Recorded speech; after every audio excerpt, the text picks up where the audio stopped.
What's happening, old school scares? Quick bonus review before we jump into our Halloween series. I just watched Jeepers Creepers Reborn last night. This movie's gotten really bad reviews. It's like a 2.5 on IMDb. It's a 2 out of 10 in most places. I like the Jeepers Creepers series. I actually think Jeepers Creepers 1 is one of my favorite monster movies of all time. I think it's really well done. And I actually think Jeepers Creepers 2 is actually a really good movie as well. I bought the tickets to see Jeepers Creepers 3 in the theater when it came out, when there was like the one night event, and I was severely let down. And I held off on Jeepers Creepers Reborn until it was available for rental. It just came out for rental for like $7 on Amazon. I said, I'll give it a shot. I've been trying to watch a different horror movie outside every night. And, I said, let's go in and check this out because I really did like the franchise. And here's what I have to say for the movie. It's not as bad as all the hate that it's getting. There's a couple of things on here. The thing that kills this movie, and I think that the two lead actors and actresses are pretty good. Sidney Craven and Imran Adams are solid actors. They're not great, but they're solid for a low-budget movie. The first scene in the beginning with Dee Wallace, where she's riding with her husband and they get chased by the creeper and there's like a different truck and it's kind of this YouTube thing, was actually really well shot, and I thought it actually looked pretty good. I was a big fan of that piece.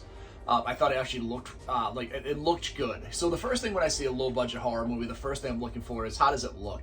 Does it look like a movie, or does it look like something that was shot on a video camera? And there are the differences. You just had to watch some of these really low-budget movies, and they look really bad. And this didn't look bad at the beginning, so that gave me a little bit of hope.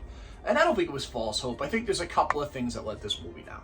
A lot of people complain about the setting of kind of like the haunted attraction, then the single house setting. I had no problem with that. I actually think it fits in well with the series. Yeah, it's not as big in scope as what you've had in the previous Jeepers Creepers movies, but it's not bad. I also don't mind the creeper once they get to the secondary piece of the makeup.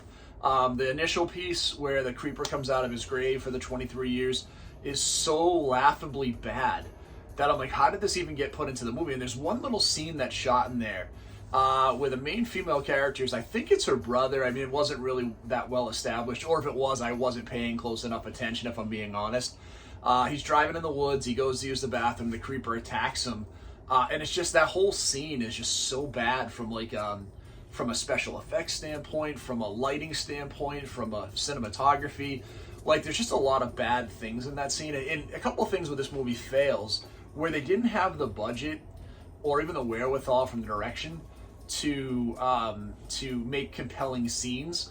They went to kind of an easy trope of the vision of the creeper. And it's so bad in this movie. Like, we don't need the vision of the creeper inside of his truck. Well, we don't need the vision of the creeper, like, seeing his perspective. I know we did it back in the day for, like, Halloween and it added effect. It doesn't work in this movie. It just doesn't look good. It looks cheap.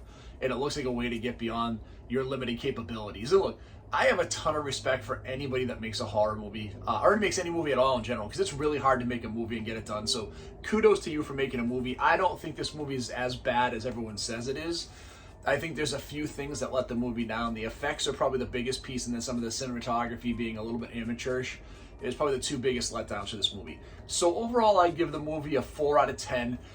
It's not a good movie, but it's also not a horrible movie. I've seen significantly worse movies, over the years. And this movie, while not good, isn't horrible. And I would say it's probably on par with Jeepers Creepers 3. The problem is it can't live up to the amazing movie that Jeepers Creepers 1 was, and the very, very good movie that Jeepers Creepers 2 is. So go into that knowing it. I think you'll feel a little better about what you're going to see. That's our review, guys. I try not to give you a ton of spoilers. Go in and check it out for yourself. And as always, if you haven't done so far, please hit that like and subscribe button for me, and stay scary.